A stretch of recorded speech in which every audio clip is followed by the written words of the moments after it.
Alexis here, coming to you with an awesome sale of 25% off when you use promo code OHURU25 at alexisfowler.com.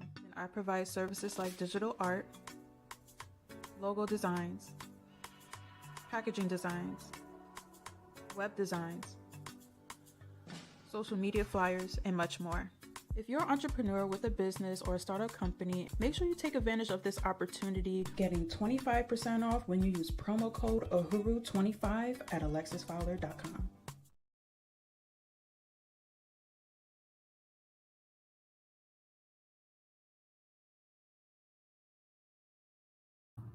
Peace, family. I hope all is well. I hope your Monday night. Well, it's Monday night. Yes, Monday. It's Monday night here in Atlanta. I know kind of my Raiders. So I'm torn on if I'm going to be a Raiders fan still or if I'm going to choose a new team. Okay, so I'm still torn. So for the moment, I'm still somewhat of a Raiders fan. I think the Raiders are playing right now. But since the Raiders left Cali, it's kind of like, they're not in Cali anymore. I'm from Cali. So therefore, I'll represent a team that's not from Cali. So I was thinking about being a Niners fan, but I just, for some reason, I can't do it. So I'm in Atlanta, but at the same time, I like the Dolphins. So, I don't know. But at the end of the day, my alma mater, University of Georgia, that's who we rolling with for right now as far as college. So I really don't have a pro team, but college, University of Georgia Bulldogs, not only a fan, I'm an alumni and a letterman. So bam, there we go. So everyone, thank you so much for joining. Like, share, subscribe. Make sure you share the content as well. Quick announcement before we bring on our in-house lawyer, Brother Ebube Okoli. Sierra Leone. I have about 3 spots left for Sierra Leone. If you're interested in rolling with us to Sierra Leone, November 21st to December 3rd, again, November 21st through December 3rd. If you're interested in rolling to Sierra Leone with us, please visit donfo.africa. Again, please visit donfo.africa. Link is in the chat room, and I'll also put it on the screen. Please visit donfo.africa to learn more. We are also rolling to Benin in January. We are rolling to Senegal in May for the Jazz Festival, Benin in January for the Voodoo Festival, and in Nigeria again in August for the Oshun Festival. So again, visit donfo.africa to learn more, my beautiful people. Without further ado, we're going to bring on our in-house lawyer, brother, lawyer, attorney, Ebube Okoli. Let me put some respect on his name. Ebube. The Dynasty Demir, what's going on, brother? What's up, brother? How you doing? Oh man, life is good. Life is good. It's busy, but it's good. It's good. I like busy. Busy's good. That's good. That's good. I know you got some high-powered cases. Getting people off. Off on the charges. So yeah, helping people walk free. People And helping making sure that justice stands. Right. So the Tupac case. Someone was arrested last week. Let's dive in because it's layers to it. But why just now? I mean, it happened like 27 years ago. 27 years ago. I think Almost everybody 30 years ago. I think everybody knows where they were when Tupac was killed. I was at my dad's house. In fact, it's interesting when Tupac was killed and when Biggie was killed. I was at my dad's house because I would go to my dad's on the weekends on Saturdays, and that's where I was at. I was at my dad's house when Tupac and Biggie was killed. So, we had so over the past couple of years because Keefe D, who was arrested, has been pretty much doing the interview circuit, telling on himself and everybody. We had an idea of who pulled the trigger. But why was Keefe D arrested? Because I don't think he pulled the trigger, but he was definitely there in the car. And then another question, Ebube, I have, because you deal with the criminal defense aspect. Puffy, P. Diddy, Sean Combs, can he be implicated as well? Because word on the street was he allegedly put a hit out on Tupac. And like monies were transferred, but the person he transferred the money to is no longer with us. Keefe D didn't get the money. And from my understanding, Keefe is feeling a certain type of way about that. But go ahead. We'll pass the mic to you. Cool. Yeah, for those who don't know me, my name is Ebube Okoli. I'm a Nigerian-born, American-trained geopolitical analyst. I'm also a criminal defense attorney. I own a law firm here in Atlanta, the Okoli Law Group. We handle serious crimes, the deadly seven as they will. Of course, homicide is one of them. We typically handle those cases. So, and this is one of those cases. So we're going to analyze it underneath how things typically play out in these situations. So with Keefe D, well, you asked two questions. You asked about Keefe D, then you asked about Puffy. I'll answer those shortly, and then I'll grab the screen from you and take go your time. Take your time. Litany. The thing is with Keefe D, you have to remember that, in short, there's this thing where everybody just loves so much attention to the point where, I came from the era that if you got away with something like that level, like a homicide, you never speak about that again, even if it's with the people you did it with. You guys, if you were lucky enough, because the justice system in this state, the prison industrial system always has an available bed. They work better than most hotels. There's always a vacancy. Repeat that again. There's always a vacancy in the criminal justice system. The prison industrial complex is real, and it's built for a reason. So if you somehow eluded justice, the last thing that you should do is give interviews in broadcast form on the internet, or even discuss those things. It's quite shocking when you analyze it from that perspective. In regards to Puffy, that's something we're going to get into a little bit more. His is a little bit more intertwined, but the thing to remember is that with a homicide, I've worked tons of homicide cases. They have some similarities and they have a lot of differences, but there's never two murders that are the same, even with the same person committing the act. Now, with Keefe D, there's no statute of limitations on those type of investigations. Homicide investigations, they don't close on their own. They remain open. However, their status changes from active to maybe cold. Now, cold just means somebody might review it maybe once every few months, once a year, but it's never really off the table. So if you have an investigation that's active and you're actively giving new information and giving interviews, releasing more information, you have to understand that you're making it extremely easy for whoever's reviewing that active case. It's still an ongoing case. Now, we have to ask, was the attention worth it? Because you garnered a lot of attention. You wrote some things in your book that if you talk to an attorney, maybe he might have advised you against that. But for sure, once the discovery and everything comes out in this case, we're probably going to see that some of the evidence relied upon, in fact, a lot of the evidence they probably relied upon may have came from him and then simply been corroborated by other witnesses who say, yeah, well, what he said there was true, But let me go ahead and grab the screen.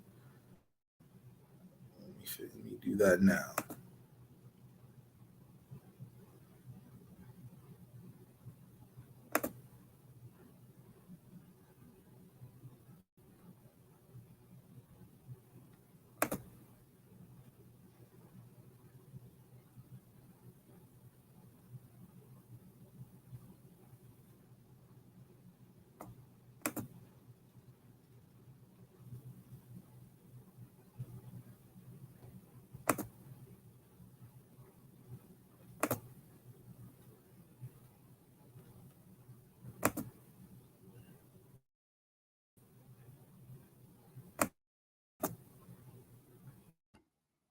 Guys, hit the like button if you come in the chat room. Again, please hit that like button. That's your price of admission.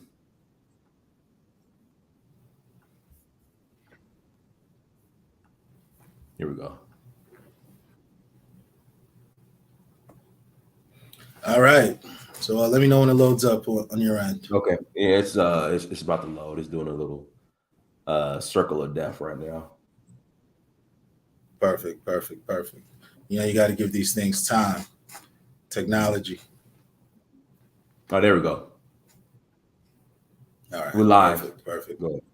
All right. So now we got Keefe D. And for those who don't know who Keefe D is, he is one of the last remaining members, one of the last remaining people, actually, who was in the vehicle, according to what the evidence is showing, when Tupac Shakur was fatally injured, you know, on the Las Vegas Strip. So what we have is a situation whereby, through his own admissions, through various media houses, he was able to talk himself into a case. And this is one of the issues that we have when people decide to go to social media and with a certain understanding of how they think the law works versus how the law actually works. There's a very big difference there. So, Ebube, do you think there might have been people like telling them? There had to be people saying, "Hey, look, Keefe, like, can you shut your mouth? Like, stop, man, stop." Well, you may have a combination of arrogance and ignorance, because there's a lot of people that swear they know the law, and it's like, if you really think about it, what it takes to learn the law, there's rigorous training. Just going through law school and then, you know, being in the game for a decade or so, there's just so much more that someone who's done that is going to understand versus somebody who might have just Googled something and read something, and they move with the understanding as if they really have a firm grip. Because what I think he probably made the mistake of doing is confusing immunity from prosecution, blanket immunity, versus a proffer. And we'll get more into the difference later, but with a proffer, let's say two people commit a crime, and then you put forth the statement and they put forth the statement. They can't use your statement against you, but the other guy's statement against you, they can use against you, and then vice versa. So, and then if you change it up or you add new things or you make it seem as if what you stated originally was a lie, then all bets are off the table. They can go after you with what you wrote down. What I really think he should have done is, and we'll get into more why he did what he did, but he should have just kept his mouth shut. That would have been his best bet. But we'll start it off in the beginning. Of course, if you're not from Compton, you might not understand the politics of the gangs and the different sets. So basically, in Compton, you have various Bloods, Crips, different groups. You have Mob Piru, which were affiliated with Death Row Records at the time. Then you have the Southside Compton Crips, who were affiliated with Keefe D, and there were other ties to some East Coast elements, allegedly. And so if you look at the map, you see that it's all based on geographical territory. You have to know where you are. You know, we have to know where you're at in these places and who's controlling certain aspects of the underworld, if you will. So all this stems back to Compton gang politics. That's really the basis for most of this. Now, there's an important thing to note about gangsters and just the R.I.P. Nipsey. Rest in peace, Nipsey. Now, being in the line of work that someone like me is in and other attorneys, you begin to understand the mind of someone who would be in a gang. And you start to see certain similarities. So within a gang, you have very different personalities. So, and purposes, the motivations by which people join these organizations vary greatly. Now there's actually 3 archetypes, if you will. There are 3 sets of character traits and personality types that you typically see in a gang. And I'll briefly go over the 3. The first, and I would say it's a small minority, maybe 10 to 15% fit into this category. And this is the category of people who they go into the life merely because of the business aspect of it.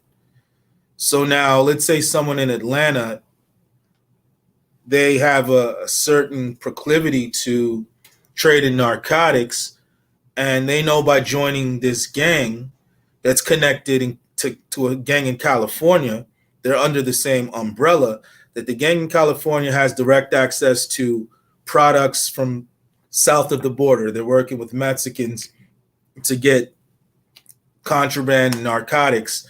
And then every week you have 2 cars worth of goods being brought into Atlanta, and then they return with the cash. And every 4 days, they're bringing you, 4 or 5 keys straight from the cartel.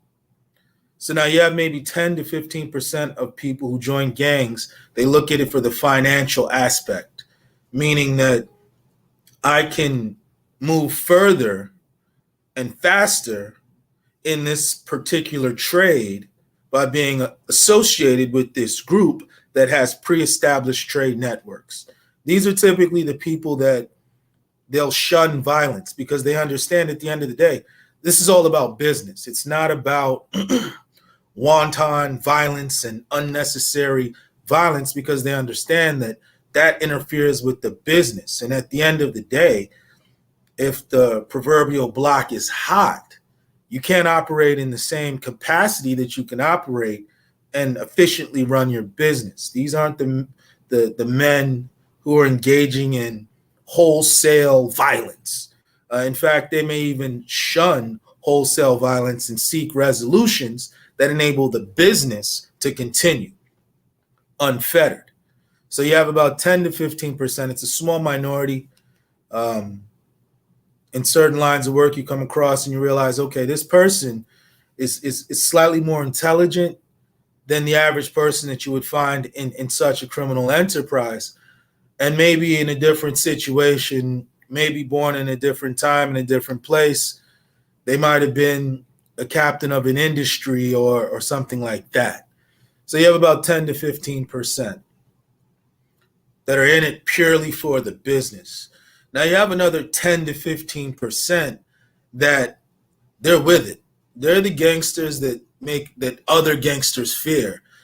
They're a small minority. They're the people and part of there's a lot of factors that go into the creation of this type of personality trait within a gang, but they were gangsters long before they joined any gang.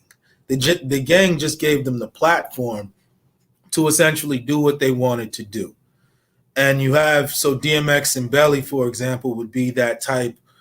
And of course, O-Dog, that archetype, that's 10 to 15%. It's a very small minority. Some say that this archetype are the gangsters that make gangsters look bad, So you have those 2 so far. And then the third group that you have in any particular gang are people who, hey, it's a cultural thing, meaning this is the neighborhood I grew up in. This is what everybody was doing. This is what all my friends were doing. Therefore, I'm in a gang. I say that makes up about 70% of people in a gang generally. So you have the 15% that are in it for the business. Typically, they shun violence. You have the 15% that are in it as a platform to use violence in furtherance of the organization. And they're like the enforcers. They're what you would call the muscle. They're the people that aren't thinking about tomorrow. You speak with them about a life sentence, and they legitimately don't care about serving a life sentence. You can hook them up to a lie detector test and tell them, you're facing life. And to them, it doesn't really register. They don't care. But then the other 70% are the people who are merely in it because it's a cultural thing. This is what we do on my block. And it takes a very strong family unit to keep young males in certain communities out of the streets, because like one of my mentors said, it takes a very sophisticated fish to realize that it's wet. So you might grow up in a neighborhood where banging is just the culture. All your friends do it. It's not like you're trying to be a gangster or trying to be in a gang. You just found yourself in a gang. So turning our attention to the Southside Compton Crips, you have Keefe D, and you have a few other gentlemen here pictured. The Keefe D is in the, I believe that's a fedora with the tie. Orlando Anderson is in the plaid. Now, Orlando Anderson, I would put him in the second group, someone who could potentially take a life without it meaning very much to him. He can go to sleep the next day. He can go to sleep that night, and it won't still be on his mind. He won't be stressing out over really anything, getting caught. That's not where his mind is. Someone like Keefe D, in my experience, I would put him as the first type. He's more so, he was in it for the money. He was a big-time hustler.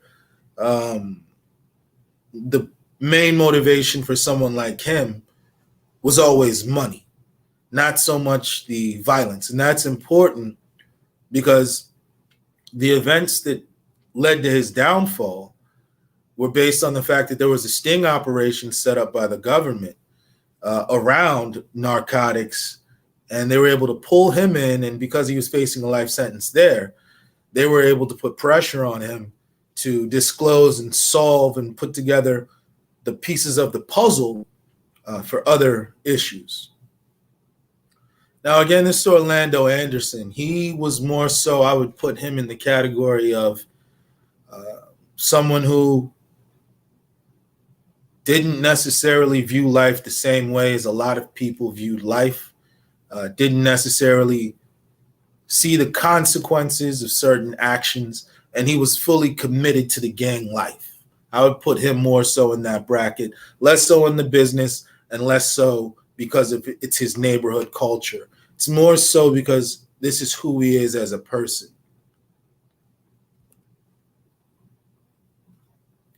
Now, recently, as we just discussed, Keefe D he was arrested. And once again, this is a situation, and this is something that we see a lot.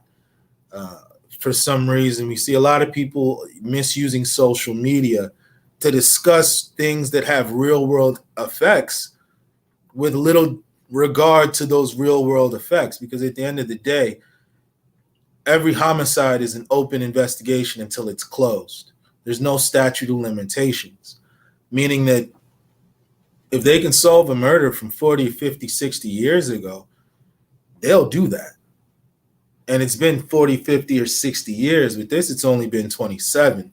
Now, that may work in his favor to some extent because it's been almost 3 decades. Anybody's memory is going to have gaps in spaces, and it's within that gap and those spaces that you could potentially create uncertainty, which will lead to there being at least a lingering or a reasonable doubt as to whether or not he can be convicted. But in this particular situation, I think that he's given enough information about himself, considering that the charge that they gave him can easily be proved by one of his own statements. So we talked about the Southside Compton Crips. Now, on the other side, you had Mob Piru. And, of course, we have Suge Knight here with some of his associates clearly throwing up hand signs. A lot of these guys are no longer alive. You know, this was a large-scale war. People seem to just zero in on Tupac and Biggie. But there were a lot of unfortunate lives. A lot of lives, unfortunately, were lost on both sides. In fact, it's interesting because you can look at whole pictures and you'll see that the only person still alive in that picture is Suge Knight. And he's basically doing almost, 30 years? So he effectively has a life sentence. Yeah. So, you know, it didn't end well for anybody. You know, it's really disheartening to see that what could have been had Suge Knight done things a little bit differently. He, in my opinion, would have been the first billionaire in hip hop for sure. He was on that trajectory. The death of Tupac and then his subsequent incarceration for the probation violation, stemming from the casino altercation, or was it the MGM Grand, I believe, that altercation where he kicked the guy. He violated his so he basically got sent back to prison for, I think, almost 8 years, and that was, you know, that's a long time to have to sit down and be away from, you know, a multi-million-dollar empire. And you lost Tupac Shakur, one of the most valuable assets in hip hop. And to be perfectly honest, Tupac could have had another 5 or 6 years of being on top. He could have completely dominated the entire. Dude, longer than that. They were talking about, I mean, Tupac was a good actor too. I mean, Tupac probably would have won an Oscar. Oh, I'm talking about just in music. See, he had, we don't even know what he actually could have truly became. The guy was multi-talented. He was passionate about everything. And so I'm just talking about music. If we start going in all the directions of acting, he would probably occupy, depending on how he could change parts of his image, he could potentially occupy a position somewhere in between Denzel and Will Smith. Most definitely. Most definitely. But, you know, whenever someone goes away at the age of 25, and in retrospect, 25 is so young. But when somebody is taken away at 25, I mean, the only thing you can wonder is imagine the potential and the possibilities that could have been there. Now, for those who don't know, and this happened almost 30 years ago, so you have to remember that there are some people in their 20s that don't really know much about what happened. But yeah, which is odd. But at the same time, it makes sense. If you didn't live it, it's not permanently imprinted in your brain. But there was a Mike Tyson fight, and of course, Death Row was in the building. Mike Tyson actually came out to a Tupac song. Mike Tyson and Tupac were actually good friends. They understood each other. They felt like they were similar people, and they expressed themselves in different ways. You know, I could see Mike Tyson and Tupac hanging out. That they seemed like the two guys that, you know, cruising around in a convertible hanging out. It's Mike Tyson and Tupac. But they went to this fight, and another group, Southside Crips, were also in Vegas. They weren't actually at the fight, but they were in Vegas. And there was a chain, allegedly there was a chain that was snatched, and Tupac saw it and rushed the guy. And then there was a big fight. And this kind of put in place the motion. It's put things in motion. And so, yeah, this was actually the last thing that Tupac had on in public. This is some of the last photographs. You can just see through the photograph. He was very charismatic. You can just see the charisma coming through the photograph. But I would say in regards to Tupac, association, sometimes you associate, you know, they say you are a compilation of the 5 people you spend the most time around. And, you know, you're running around with, you know, a group of people that live a certain lifestyle. And there are things that come with that lifestyle. So after the fight, you had Dwayne Davis, also known as Keefe D, Terrence T. Brown, Baby Lane, a.k.a. Orlando Anderson, and Dre Smith. And this is where they were positioned in the car. Now, this is important because here's what Keefe D, what it appears that they're going to actually get Keefe D on, is that his nephew is Orlando Baby Lane Anderson, who allegedly had on the death row chain. And allegedly, there's a lot to this. This is a very complicated, convoluted story. There's so many rumors and innuendo swirling around, but there was allegedly the East Coast guys, when they would come to LA, you know, Bad Boy and some of those guys from New York City, they would be rolling with these guys, allegedly. Now, first off, 75% of the people in this picture are dead. T Brown is dead, Dre Smith is dead, and Baby Lane is dead. The only person still alive is Keefe D. So we have to take this with a certain grain of salt, because the only living perspective that we have is somebody who has, in the past, changed their story several times. Now, you can say that they're changing their story merely because it was almost 30 years ago, or that they're changing the story because the person is inconsistent. But there have been wide departures from the original story told to federal agents and then told later on. So the only person that we really have to go off of is Keefe D and Suge Knight. Of course, Suge Knight isn't really doing too much talking, especially not from prison. There's something that, you know, the last place you want to be known as a rat or a snitch is in prison. So people value that more than anything, their reputation, because that's what's going to keep you safe. So it's highly unlikely that Suge Knight is ever going to discuss what really happened, even though he was in the car that was being fired upon with Tupac. There's certain codes that these guys go by living the life that they live. Now, what they're going to most likely get Keefe D on is that after the fight between his nephew and the Death Row Mob Piru, if you will, the Death Row Squad, they met up with a New York gangster who had weapons. And Keefe D met up with a gangster from New York, allegedly, that gave him artillery.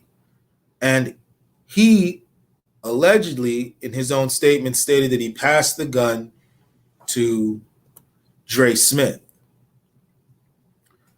And Dre Smith passed the gun to Baby Lane. If we look at the white car, this is an actual simulation of what happened. The white car represents the white Cadillac that Keefe D was in.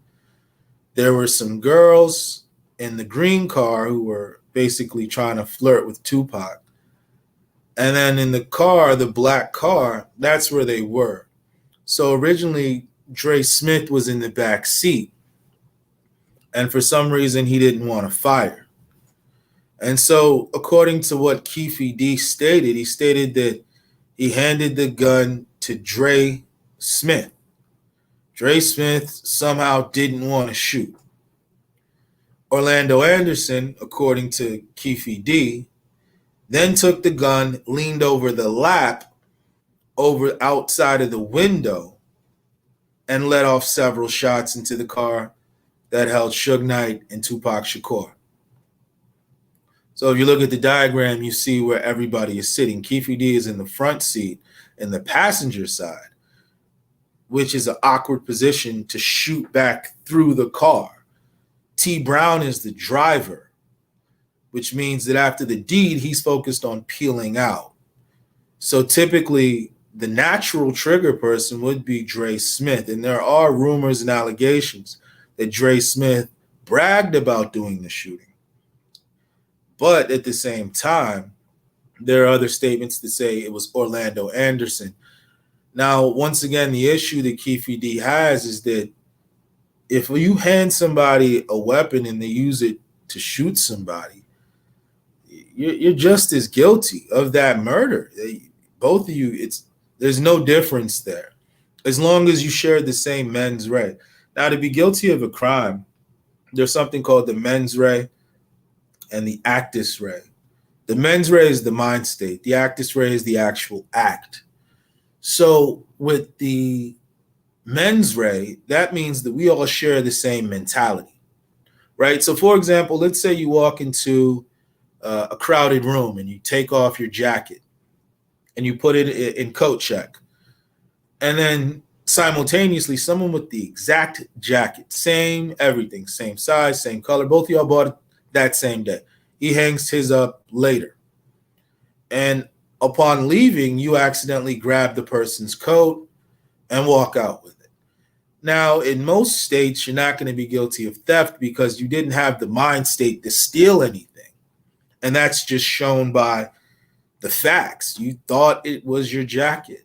And a reasonable person can look at it and say, well, they're identical jackets. They were both bought today, same color, same size. They even smell the same. And they were even on the same rack earlier. So the mind state, the mens rea isn't there. So you can't be convicted of the crime of theft because you didn't have the mind state to steal anything. That's just keeping it very simple, even though you had the actus rea.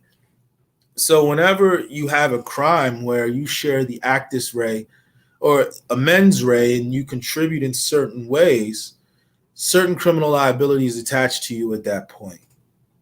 So by Keefe D running around saying, yeah, I handed the gun to Dre and then he gave it to Orlando to shoot out the window, you're implicating yourself in a crime. That's not smart in the least.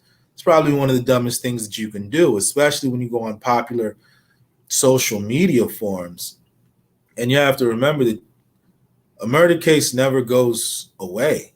It just goes cold until you heat it back up with new leads.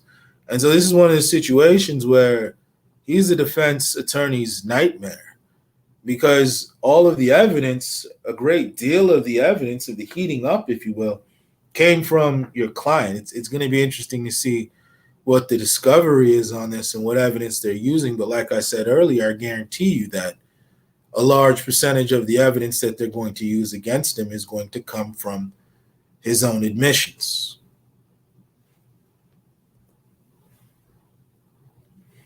Now, the original situation that got him in trouble was the fact that one second, Ebube, sorry to interrupt. Suge did get hit. Suge got shot in the head, but I don't know. Suge got shot in the head. Yeah, Suge Knight got grazed, I believe, on the right side of his head. The bullet almost went in, but he was just lucky. It just nicked him, and there's a lot of blood loss, bruising, of course, but Suge Knight was very lucky to survive. They shot 9 shots into the car. Some people theorize that Tupac tried to hop into the back seat, and by moving around, he exposed a lot of his body and made it a lot easier to hit him. But yeah, Suge Knight everybody got in the car got hit. Tupac just got hit the worst, and he basically died at the scene. They got to the hospital and they got his heartbeat going, but when you put somebody on life support and all they got is a heartbeat and there's very little brain function, you have to really wonder, is this person still alive? Where if we shut off this machine, we shut off this person's heart, and that's it, they're gone, right? And we can keep the machine on as long as, we want, but is this person going to wake up? Most likely not. Most people don't come back, unfortunately, from those type of incidents. So now the thing that got Keefe D in trouble is that, like I stated earlier, the type of gangster he is, he's in it for the money.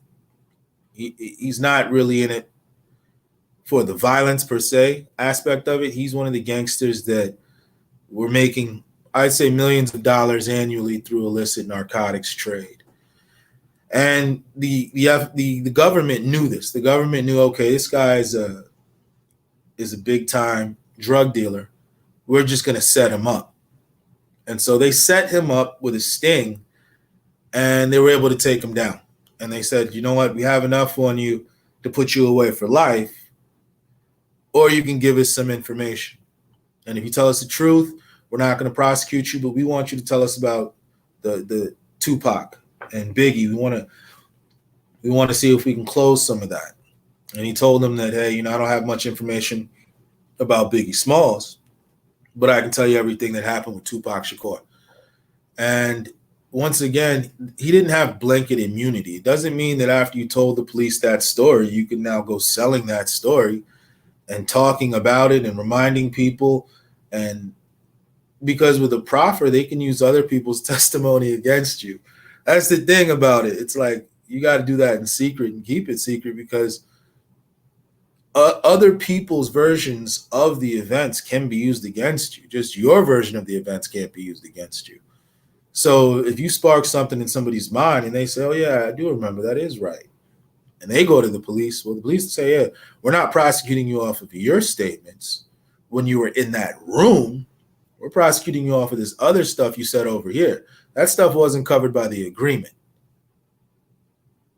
So it's a bit of ignorance of the law and how these things actually work. He should have never have opened his mouth after he left that room if he didn't want any of that stuff to be used against him. A lot of people don't really understand when they say you have the right to remain silent. Anything you say can and will be used against you. They're telling you that we intend to use your words to harm you, which means, you know what, just shut up. Don't say anything. If you're not going to say anything constructive and you're only going to open your mouth and dig your own grave, you really can't blame anybody. You know, it's always interesting when people put certain things in songs and they go on the internet and they're doing all sorts of things like that. It's interesting to say the least. So recently, based on what has already transpired, they arrested him and said, you know what?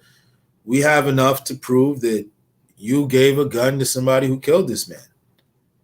And so we have enough corroborating evidence that we're going to close this case and we're going to close it on your head.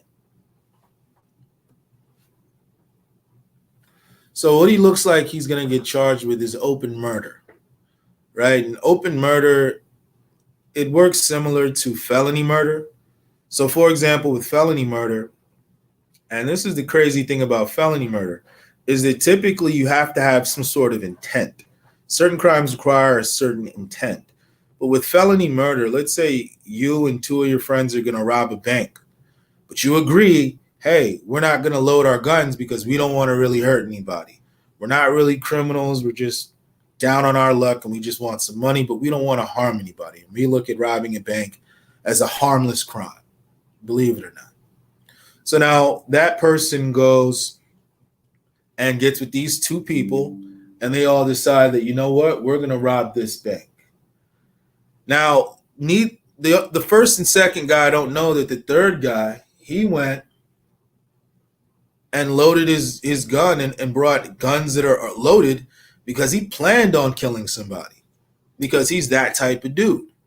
And so now they show up and this guy, while they're in the act of robbing this bank, committing this felony, one of the co-conspirators starts shooting people. And then they all run away. All those guys can be charged for all those murders. So now by Keefe saying, well, I handed the gun to these guys who committed this act, I don't understand why he would put that there because you're admitting to a crime and you're going to get charged for that. It's crazy.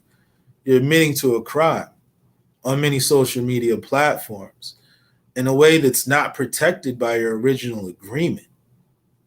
Now, it's either arrogance or ignorance. You're either arrogant believing that you can get away with this for some reason, or you're just merely ignorant of how the law works. And I think it's the latter. I think he probably believed that because the way he operated as if he had immunity. Now, immunity from prosecution is different. Now, certain states define it a certain way, but let's say you're a security guard at the same bank and you pull out and you forcefully shoot down two of the three guys who came to rob the place, and the other guy runs away. 9 times out of 10, you're going to be immune from prosecution. You say, wait a minute, this killing was justified. These guys were doing this, this, and this, and acted in self-defense and defense of others. It'd be a pretty easy case to prove that, there was justification for, unaliving these guys who were in there shooting people and harming people while robbing a bank. Now, that would give you immunity. So if you went around talking about how you shot a terrorist who was about to blow himself up, or how you shot a mass, basically it's like if you stop an active shooter and you go around giving statements as to how you stop this active shooter, 9 times out of 10, you're going to be immune from prosecution. So you can go around on social media talking about how you stopped an active shooter. You'd be immune. Keefe was acting as if he had immunity, and he didn't. He didn't have any immunity.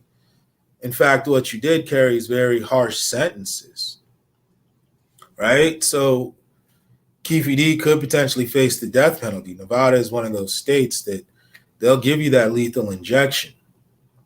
Or you could potentially get 25 to life. And it's They still have the death penalty in Nevada?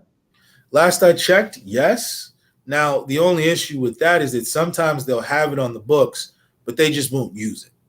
They'll effectively just give you life in prison without parole and without the possibility of parole. So you're going to die in there.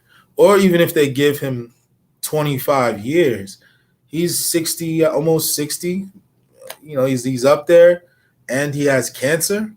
No, he's 60. He's 60. And he has cancer, and you know, you're going to put this person in potentially for multiple decades. It's effectively a life sentence.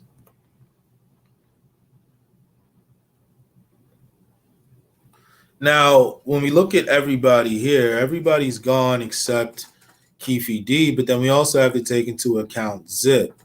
And people talked about Sean Puffy Combs. It seems like this is a chapter that Sean Puffy Combs doesn't really have much dealings with these guys. He's probably past this. And once again, we see Keefe D and some other guys from the Southside Compton Crips making allegations that they were in fact security for Bad Boy. And then, of course, you know, Bad Boy, Puff Daddy, P. Diddy, Sean Combs, Diddy, Brother Love, whatever. You know, he has a lot of aliases. He's come out to say that these guys were never, that wasn't the nature of the relationship. So the allegations made by the authorities is that Zip, who was a New York gangster, not in the sense of a gangbanger per se, but he was in the life. He was a man who was he was making a lot of money in the streets, similar to Keefe D. Remember, there's a certain archetype of gangster where they're just in it for the money. Typically, those type of gangsters will be the gangsters that you'll see work with other gangsters from almost anywhere as long because they share the same mentality. They know that you're not on any funny stuff. You're about your business. You're about your money. So the allegations is that Zip, who was allegedly affiliated with Sean Combs, was the link between Keefe D and Bad Boy. And that when Bad Boy artists would come to the West Coast, the unofficial security, as alleged by several people, were the Southside Crips, which in a way put them in direct opposition to the Mob Piru. So the U.S. Justice Department, the DEA, and of course the Drug Enforcement Administration, they're going to be looking at Zip. They're going to be looking at Keefe D because these guys allegedly were dealing in a lot of drugs. So when you have the DEA investigating you, these are the feds. They have unlimited resources. They have as much. They're taxpayer funded. This is the U.S. government investigating you. Some of the hardest cases to take are federal cases because the federal government, they have access to everything, to everyone, all over. They can investigate. The reach of the federal government when it comes to solving crimes it's almost unfair, if you will, when you compare their ability to gather evidence versus the average defense attorney. The U.S. government has so many resources, so many forensics and the ability to wiretap and run investigations that span decades. It's very impressive. So here we see that in the report of investigation from the DEA, U.S. Justice Department, Block Crips in Davis was a member of the Southside Crips. The gangs would compete for bottles of champagne. It was during these games that a retracted name introduced Davis to Zip. So the U.S. government has created a connection between Zip and Davis, And there's a tenuous connection allegedly between Zip and Sean Puff Daddy Combs. Allegedly, and this is all alleged.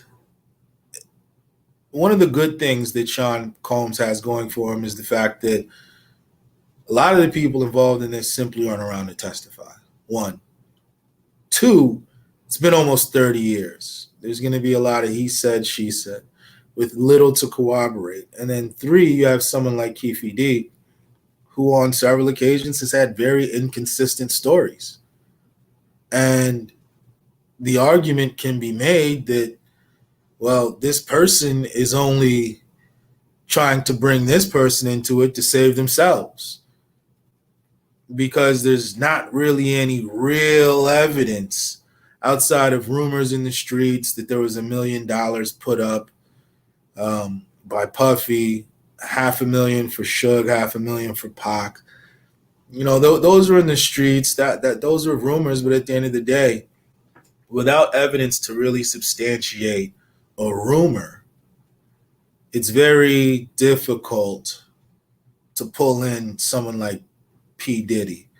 And, you know, for his sake, it seems like even if he was involved in dealing with a certain caliber of person at a certain point in his life 30 years ago, that he's definitely past that point and is a different person. So for his sake, it would be wise for him to, you know, never engage with certain people again. Because if the allegations are simply untrue, imagine the nonsense that he's being dragged through, reputation-wise and other. And there may be someone out there who says, well, I believe these rumors and I'm going to take action against this person. Right? You never know who you're dealing with in the general public. So earlier we talked about the connection that the federal government made between Zip, who was a New York narcotics distributor, and the business he was involved in with Keefe D, who was a Southern California-based narcotics distributor.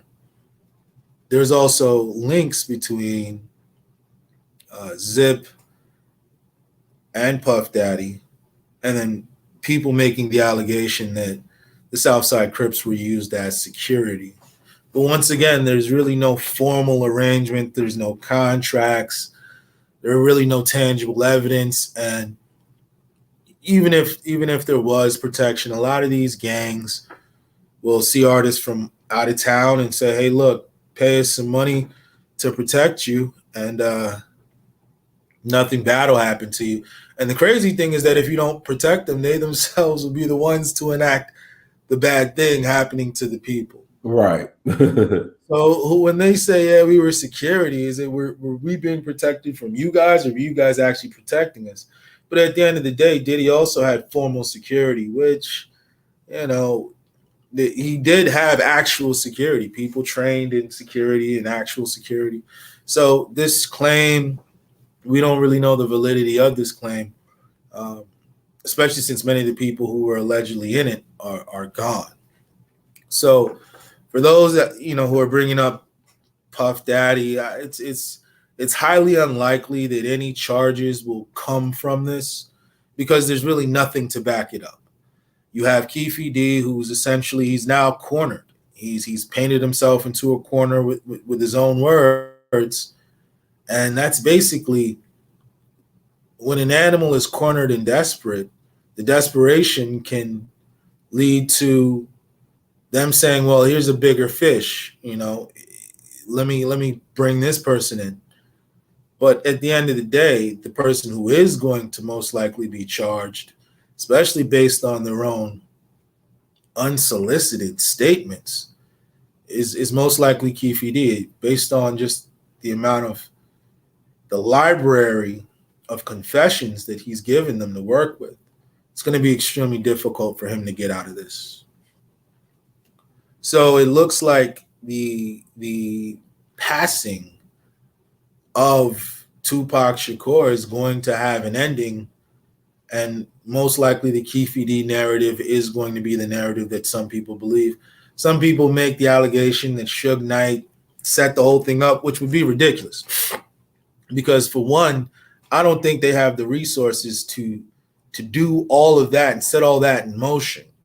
That's the first thing. And then secondly, they were putting a lot of resources into Tupac. They were throwing money into Tupac because they knew that the investment was going to pay off. They had they were dumping tons of money into Tupac as an artist, and he was the premier artist. It would make no sense to take him out. And then you're going to do it on the Las Vegas Strip. These guys were real deal.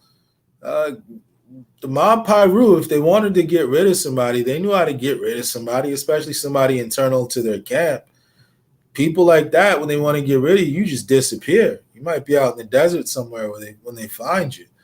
But they're definitely not going to do it on the Las Vegas Strip. And more so, people like to bring in the Suge Knight angle. The car was shot 9 times, and Suge Knight is huge. And that was a little car. I'm 6'6". So I know if I'm in a little car, I'm not going to tell them to shoot at the car when you got somebody in there who's like 5'9", 180 pounds. That's crazy. Nobody is that good of a marksman where you're going to tell the hitman, shoot at the car that we're both in. Ridiculous. So that angle, it never really seemed to pan out when people would discuss that particular angle, that Death Row somehow had a hand in it. I never really saw that. Some people say the government. I don't really see that aspect at all. If the government wants to take you out, they can just, bring charges against you, put you away for 100 million years. There was a lot of illicit activity going around in that death row camp. The government had some sort of vested interest in silencing Tupac, as some allege. They probably could have gone about that in a myriad of other ways. So this aspect where he gets into a fight with a well-respected gangster who meets up with other gangsters, who meet up with other gangsters, who supply weapons, and then they find you driving around looking for you and shoot you. That kind of makes a lot of sense. That logically flows. Right. Hey, guys, links in the chat room. We'll take a couple callers. You want to call in and add to the conversation. We'll stay on for about 30 more minutes. Is that cool, Ebube? Yeah, it's plenty cool. All right, so you can take back the scoop. No, there we go. We'll stay on for about 30 more minutes. If you want to call in and add to the conversation, click on the link, and I will buzz you in. And guys, do me a favor, hit the like button again, please. Hit the like button. Somebody says, funny thing is that the rappers never brag about checking in on record. You said what? Rappers never brag about how they got to check in when they're performing. Yeah, and the whole check-in thing is interesting because it's only really enforced against hip-hop artists, right? People aren't making Taylor Swift check in. Right. Not threatening physical harm. Justin Bieber seems to be able to go around places fine. So it's always an interesting phenomenon when it's just it seems a little bit predatory, that the people of the culture are the ones enforcing this onto the culture and nowhere else. Exactly. Guys, links in the chat room. We'll wait a couple more minutes. Then you can call in. So with the Tupac case being solved, what about the Biggie case? Like, what do you? Well, the Biggie case, that's a little bit more intricate because there were two different things that were somewhat connected. All right, so the way I look at it is that the Tupac shooting wasn't planned. It was more so, oh, you beat up my nephew, and we already don't like you guys anyway, and and these were real gangsters. This wasn't like these weren't people that you play around with. These were real deal gangsters. So they handled it in a real deal gangster way. They say, you know what, you jumped me, we're gonna shoot up the car with you in it, and that's what they went and did. So I just think that the Las Vegas, and if you look at the when they did their press conference, they kept saying this was a Southern California problem that spilled out into our streets. They didn't really want to be the face of this high profile slang. And at that time, they were really trying to change their image to become more family friendly. It's odd to say that about Vegas, but Vegas was trying to shed the image of being a mob town where, organized criminal elements are just, roaming the streets. So there was a little bit less will on the behalf of the police to actually solve that. And that's what everybody alleged. And then you have to understand that sometimes gangsters get a different judicial process than civilians. Sometimes it's alleged that when gangsters do these things, that sometimes if you go hands off, the streets will take care of itself. And then when you get around gangsters, a lot of them aren't talking. Even the people who were the victims of different things, you interview them and they don't have anything to say to you. So, for example, the police officer that when Tupac was dying, he was like, hey, buddy, who did this to you? Like, just tell me. So there's something called a dying declaration, where if you're dying, you're laying in the streets covered in blood, you've just been shot, and a police officer says, hey, who did this? And you say, Jeff did it, and then you die. Jeff did it can be brought up in court as long as we kind of know who the Jeff is, and it makes sense to kind of put things together, not just any random Jeff, of course, but it's called a dying declaration, and it overcomes hearsay and other objections that may come, and it can be used as evidence. So the police officer that got there and said, hey, who did this to you? Tupac for like maybe 10 to 15 seconds just to say F you. That was right. That was just what, and like I'm sure he would have spit in the cop's face if he could. So that shows you that with these type of investigations, they're very different. You're dealing with this, so sometimes it's, hey, you guys don't want our help? Go ahead, sort yourselves out, and just don't let any innocent men, women, or children or civilians get caught up in your nonsense. Right. And it is what it is. With Biggie, his death came after the slaying of Tupac Shakur, which means that the people that wanted to get at him, they had time to plan, they had time to think. And when people have time to plan, they can say, well, here's how we're going to get away with this particular act. And so that murder it's still slightly more unsolved because there was more premeditation that went into it, and it was executed in a more crisp manner, if you will. But that may be solved too. But so far, there's not a Keefe person giving interviews about how they killed Biggie Smalls. Right. All right, PA, you were just on, but you, I guess, logged off. Guys, we'll wait a couple more minutes. If you want to call in and add to the conversation, you are more than welcome to call in and add to the convo. But yeah, you just were on, PA, and you fell off. So click on the link and hop on, and if not, we'll go ahead and log out. AJ Niger says Amir Muhammad is the alleged shooter of Biggie. I'm pretty sure Amir Muhammad might be dead or he's already in jail. Am I right, AJ Niger? There was allegations that somebody dressed in a bow tie from the Nation of Islam or dressed like the Nation of Islam. A lot of those were dead ends. Some of those investigations with some of those people, it led to very strange places. So, we'll see though, because whoever thought that 30 years later they'd actually be bringing charges against, Keefe D. No, let's see. I wonder if Amir Muhammad is still alive.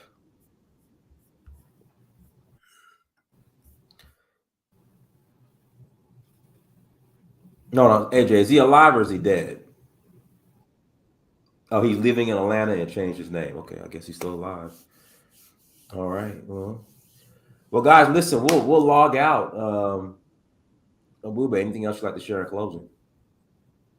None at all. None at all. All right, guys. Well, everyone, hopefully you enjoyed the show. Until next time, family, Dynasty Mirror, search for Uhuru. Peace.